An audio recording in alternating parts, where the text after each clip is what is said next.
جب اللہ کہے گا امت محمد بتاؤ ان کے پاس کوئی ڈرانے والا آیا تھا یا نہیں آیا تھا، تو امت محمد کہے گے اللہ یہ جھوٹ بول رہے ہیں، یہ نوح کی قوم، موسیٰ کی قوم، عیسیٰ کی قوم، ابراہیم کی قوم، زکریا، یحییٰ، یعقوب، ان تمام لوگوں کی قومیں جھوٹ بول رہی ہے۔ اے اللہ ان کے پاس ڈرانے والا آیا تھا اور انہوں نے اپنی دعوت کو، اپنے مشن کو پورا کر دیا، یعنی تو نے ان کو جو دعوت دے کر بھیجا تھا وہ اپنے دعوت کو پورا کر آئے ہیں، یہ جھوٹ بول رہے ہیں۔ قیامت کے دن اللہ تبارک و تعالی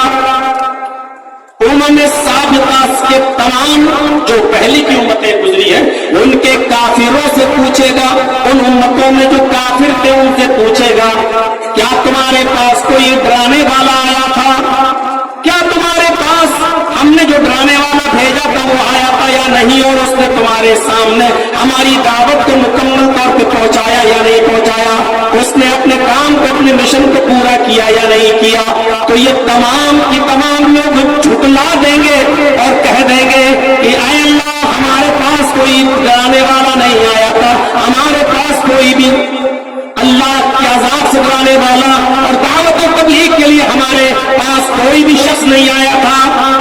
تو نے بھیجا تھا لیکن ہمارے پاس کوئی ڈرانے والا نہیں آیا تھا۔ تو اللہ تبارک و تعالی امت محمدیہ سے پوچھے گا۔ اس آیت کی تشریح امام بخاری رحمۃ اللہ علیہ یہی نقل کرتے ہیں کہ پھر اللہ تبارک و تعالی قیامت کے دن امت محمدیہ کو طلب کرے گا، بلائے گا اپنے سامنے اور کہے گا اے امت محمدیہ بتاؤ یہ جو بول رہے ہیں یہ صحیح بول رہے ہیں جھوٹ بول رہے ہیں؟ دیکھیے اب امت محمدیہ گواہی دے گی، شہداء کا ہے، امت محمد گواہی دے گی۔ جب اللہ کہے گا اے امت محمد بتاؤ ان کے پاس کوئی ڈرانے والا آیا تھا یا نہیں آیا تھا؟ تو امت محمد کہے گی اللہ یہ جھوٹ بول رہے ہیں، یہ نوح کی قوم، موسیٰ کی قوم، عیسیٰ کی قوم، ابراہیم کی قوم، زکریا، یحییٰ، یعقوب، ان تمام لوگوں کی قومیں جھوٹ بول رہی ہے۔ اے اللہ ان کے پاس ڈرانے والا آیا تھا اور انہوں نے اپنی دعوت کو، اپنے مشن کو پورا کر دیا، یعنی تو نے ان کو جو دعوت دے کر بھیجا تھا وہ اپنے دعوت کو پورا کر آئے ہیں، یہ جھوٹ بول رہے ہیں۔ اللہ تعالیٰ کہے گا تمام امم سابقہ سے یہ تو گواہی دے رہے ہیں امت محمد کے لوگ، یہ تو کہہ رہے ہیں کہ ڈرانے والا آیا تھا، تو یہ تمام کی تمام سابقہ امتوں کے یہ کافر جھوٹے لوگ جو چیخ پڑیں گے اے اللہ یہ امت محمد کیسے گواہی دے گی؟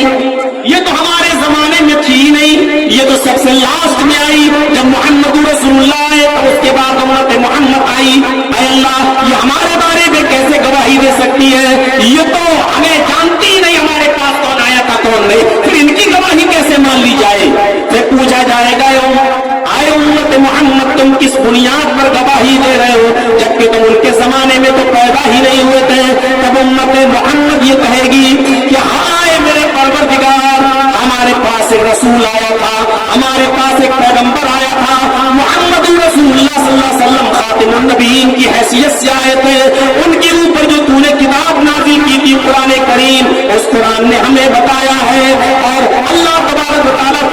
تو نے بذریعہ وحی محمد رسول اللہ کو خبر کر دی تھی اور محمد رسول اللہ نے ہمیں بتلایا کہ تمام امم سابقہ کے اندر بھی ڈرانے والے آئے ہیں اور انہوں نے اپنے مشن کو پورا کر دیا۔ ہمیں اس رسول کے ذریعے پتا چلا ہے اور ہم اس رسول کے اوپر اپنے ذاتی مشاہدے سے زیادہ اعتبار کرتے ہیں، ہم اس رسول کے اوپر اپنی ذات سے زیادہ بھروسہ کرتے ہیں۔ اس رسول نے بھی اپنی طرف سے نہیں، اس رسول کو جو بذریعہ وحی بتلایا گیا ہے تو نے ان کو جو بتلایا وہی بات ہمیں ہمارے پیغمبر نے ہمیں بتلائی ہے۔ اس بنیاد پر ہم گواہی دے رہے ہیں کہ یہ امم صادقہ جھوٹ بول رہی ہے۔ تب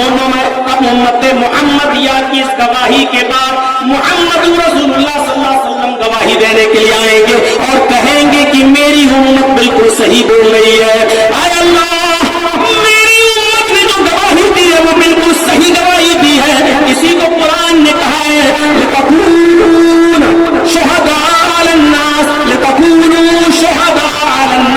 تاکہ تم اے امت محمد لوگوں پر گواہ ہو جاؤ، وَيَكُونَ الرَّسُولُ عَلَيْكُمْ شَهِيدًا، اور وہ رسول تمہارے اوپر بھی گواہ ہو جائے، وہ رسول تمہارے اوپر بھی گواہ ہو جائے،